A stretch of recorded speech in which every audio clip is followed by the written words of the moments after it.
Hi, I'm Kushagra Gupta and I'm presenting to you my ELL 101 project using CMOS digital logic to construct different logic gates. Here is a brief description about MOSFETs. MOSFET is basically an electronically controlled switch. There are two types of MOSFET depending on the channel between the source and drain terminals, namely the NMOS and PMOS. The NMOS and PMOS are collectively called as the CMOS or the complementary MOS. CMOS technology is widely used in microprocessors, integrated circuits, and digital logic circuits. Here is our NMOS. The lower terminal is grounded. The gate terminal is where we provide our input, which is 0, the low voltage, or 1, the high voltage. The upper terminal is where we provide our output or connect it to other logic gates. The PMOS is similar to the NMOS, just it is connected in a reverse fashion.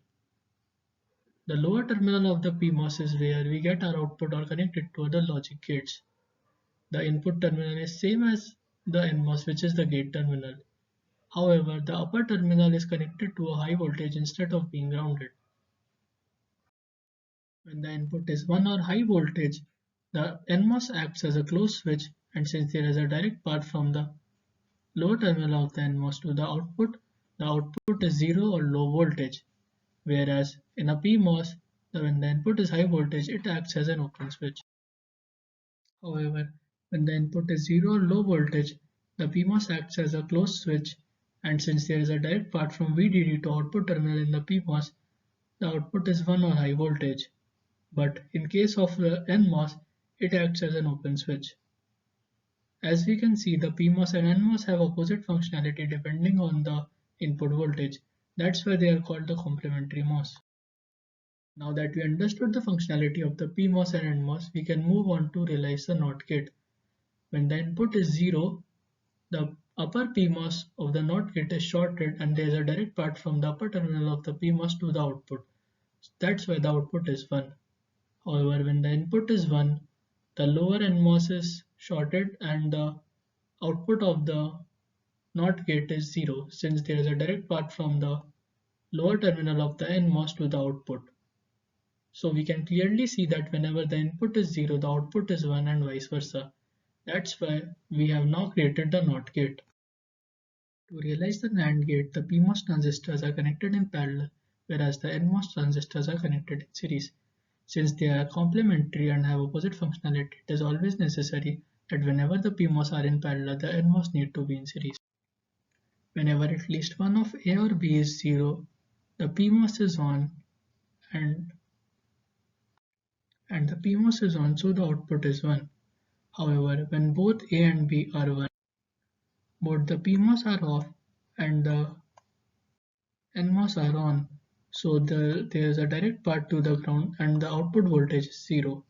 Hence, we can see that whenever at least one of A or B is 0, the output voltage is 1, and when both of them are 1, the output voltage is 0. This is the exact functionality as the NAND gate.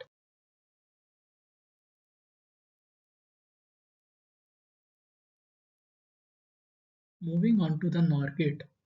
To realize the NOR gate, the NMOS transistors are connected in parallel, whereas the PMOS transistors are connected in series. Whenever at least one of A or B is 1, the NMOS is on so that the output is 0, since there is a direct path from the lower terminal of the NMOS to the output.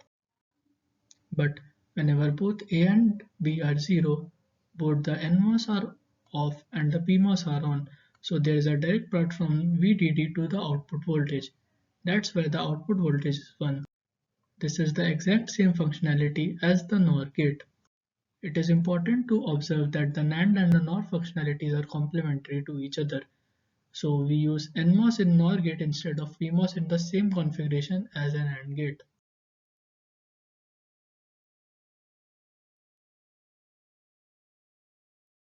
Now that we have realized the NAND gate and the NOT gate, we can use their combination to realize the AND gate. Since the realization of the AND gate is complicated, we tend to use the NAND gate in our implementations. In a similar manner, using the NOR and the NOT gates, we can realize the OR gate by connecting them.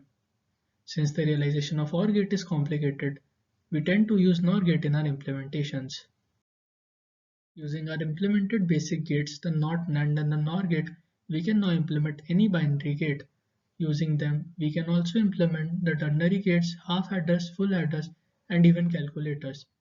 This was my project based on CMOS digital logic. Thank you.